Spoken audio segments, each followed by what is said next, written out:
জন্য এখানে সবজি ভাজি করতেছি, তোমাদের সাথে একটু শেয়ার করতেছি। পেঁয়াজ ভেজে নিলাম, দিয়ে দিলাম, এখন ভেজে নেব। ভাজিটা হয়ে গেছে, এখন নামিয়ে নিব ধনিয়াপাতা দিয়ে। তোমরা কে কে পছন্দ করো আমার কমেন্টে জানিয়ে যাবা। আর আমার ভিডিওটা যদি তোমাদের কাছে ভালো লাগে তাহলে লাইক কমেন্ট শেয়ার করো।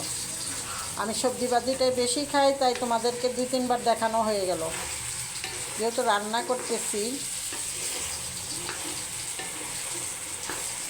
তোমাদের কার কার ভালো লাগে সেটাই কিন্তু জানাতে বলছি। আর আমার পরিবারে এসে গঠনমূলক কমেন্ট করে যাওয়া, যাতে আমি তোমাদের পরিবারে যেতে পারি।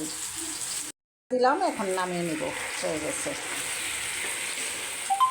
অনেক মজাই ভাজিটা, তোমরা খাবে। এটা রুটি দিয়ে খাওয়া যায়, পরোটা দিয়ে খাওয়া যায়, ভাত দিয়ে খাওয়া যায়। এই রান্নার ধোয়ার জন্য ভিডিও ঘোলা হয়ে যায়। আল্লাহ হাফেজ।